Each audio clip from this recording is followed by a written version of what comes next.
Jehovah banking லோன்ஸோட ஒரு தேவ செய்தியை கொடுக்கறது அது வேறு ஒவ்வொரு இடங்களில். ஆனால் இங்கே எப்பொழுதுமே இந்த டெய்லி வாக் பண்ணிவிட்டு இது போல் இந்த சுடுகாடு என்று சொல்லக்கூடிய ஒரு இடத்துல வந்து ஒரு தேவனுடைய வார்த்தையை கொடுப்பது என்பது அது ஒரு வேறு ஒரு அனுபவம். கர்த்தருடைய பரிசுத்த ஆவியானவர் நம்மை வழிநடத்துவாராக. கர்த்தராகிய இயேசு கிறிஸ்துவினுடைய நாமத்தினாலே தேவ செய்தி 855. எசேக்கியேல் என்ற ஒரு தேவனுடைய தீர்க்கதரிசி ஊழியக்காரர்கிட்ட நம்ம தேவனாகிய கர்த்தர் ஒரு வார்த்தையை சொல்றாரு. இஸ்ரவேல் ஜனங்க, எங்களுடைய எலும்புகள்லாம் ரொம்ப உலர்ந்து போயிடுச்சு, எங்களுக்கு நம்பிக்கை இல்லாமல் போயிடுச்சு, நாங்கள் அறுப்புண்டு போகிறோம் என்று சொல்லி ரொம்ப புலம்பிக்கின்றே இருக்கிறாங்க. அதனால் நீ என்ன பண்ணனா, ஒரு உலர்ந்த ஒரு பள்ளத்தாக்கில் போயிட்டு அங்கே பார்த்தீங்கன்னா இறந்து போனவர்களுடைய எலும்புகள்லாம் இருந்துச்சான். அந்த எலும்புகள்லாம் பார்த்து ஒரு தீர்க்க தரிசனம் உரைக்க சொல்கிறாராம். தீர்க்க தரிசனம்னா கொடுக்கணும், கட்டளை கொடுத்தா அது நடக்கணும். அப்போ அந்த எலும்புகள் உயிரடையுமா அப்படின்னு கேட்குறாரு.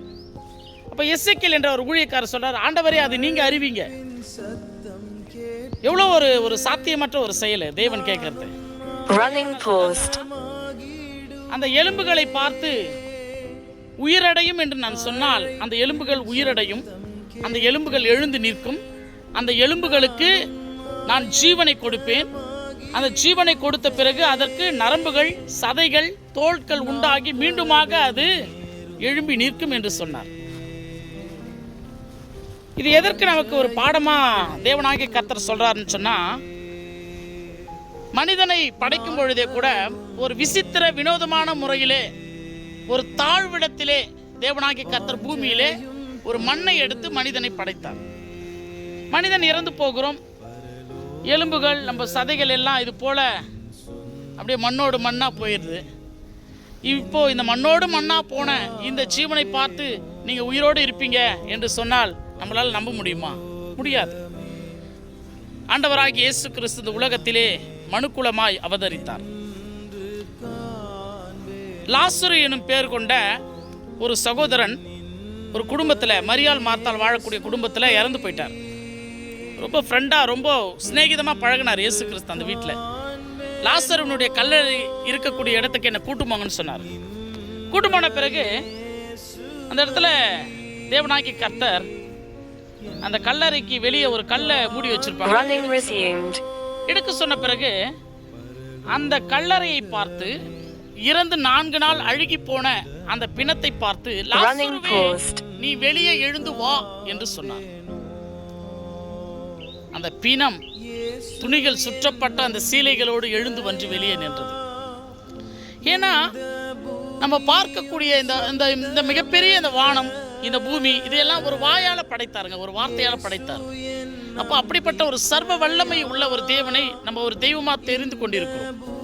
பாருங்க, இன்னொரு உண்மை சம்பவம். எலிசா என்ற ஒரு ஊழியக்காரர் இந்த பூமியிலே அநேக அற்புதங்களையும் அதிசயங்களையும் செய்து கர்த்தருக்குள்ளாக நித்திரை அடைந்து ஒரு இடத்துல போயிட்டு அடக்கம் பண்ணி வச்சிருக்கிறாங்க. அப்போ அந்த இடத்துல ஒரு கிராமத்தில் ஒரு மனிதன் இறந்து போயிட்டு இது போல சுடுகாட்டில் எடுத்துன்னு வந்து அடக்கம் பண்ணுவாங்கள்ல. அடக்கம் பண்ணுற இடத்துல எலிசாவை ஏற்கனவே புதைச்சி வச்சாங்க பாருங்க. அதே இடத்துல இந்த பணத்தை புதைக்க போனாங்க பாருங்க. தோண்டும் பொழுது எலிசாவினுடைய எலும்புகள் அந்த பிணத்தின் மேல் பட்டவுடன் அந்த பொணமா வந்த அந்த பாடையில் இருந்த அந்த இறந்து போன அந்த ஜீவன் உயிரோடு எழும்பி நின்றதான்.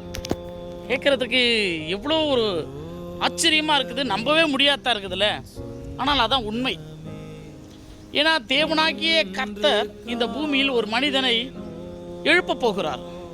கிறிஸ்துவத்தினுடைய முக்கியமான கான்செப்ட் என்ன தெரியுமா? இயேசு கிறிஸ்து இந்த பூமியிலே 2ஆம் வருகை வரப்போகிறார். அதுக்காக தான் எல்லாரும் காத்து கொண்டு இருக்கிறோம். அதுக்காக தான் கிறிஸ்துவுக்குள்ளாக எல்லாரும் வாழ்கிறோம். இந்த உலகத்தில் வாழ்கிற இந்த வாழ்க்கை என்பது ஒரு டெம்பரவரி, ஒரு நாள் அழிந்து போயிடுவோம். ஆனால் இயேசு கிறிஸ்து வரும்பொழுது கிறிஸ்துவுக்குள்ளாக வாழ்ந்து இறக்குறாங்களே, அவங்க எல்லாம் உயிரோடு எழுப்பப்படுவார்கள்.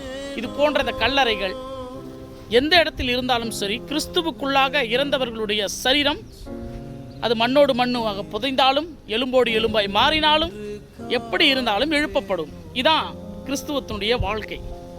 பரலோகத்தில் தேவன் அவர்களை ஆவியோடு எடுத்துக்கொள்ளுவார். ஆண்டவராகிய இயேசு கிறிஸ்து சொல்லுகிறார், இஸ்ரவேல் ஜனங்கள் என் எலும்பு உலர்ந்து போயிடுச்சு, எங்கள் நம்பிக்கை இல்லை, தளர்ந்து போயிட்டுன்னு சொல்கிறாங்க. அவங்கள பார்த்து தீர்க்க தரிசன உரைன்னு சொல்கிறார். இன்றைக்கும் நாம் இயேசு கிறிஸ்துவை நம்பிக்கொண்டிருக்கக்கூடிய ஜனங்கள் எதற்கும் கவலைப்பட வேண்டிய அவசியம் இல்லை. உலர்ந்த எலும்புகளையே உயிரோடு ஆக்கக்கூடிய ஒரு தேவனாகிய கர்த்தருக்கு நம் வாழ்க்கையை அவர் செழிப்பாக மாற்றுவது என்பது ரொம்ப ஒரு சாதாரண விஷயம். இயேசு கிறிஸ்துவின் மீது விசுவாசமாக இருப்போம். கர்த்தருடைய கரத்தில் நம்முடைய வாழ்க்கையையும் நம்முடைய காரியத்தையும் ஒப்புக் கொடுப்போம்.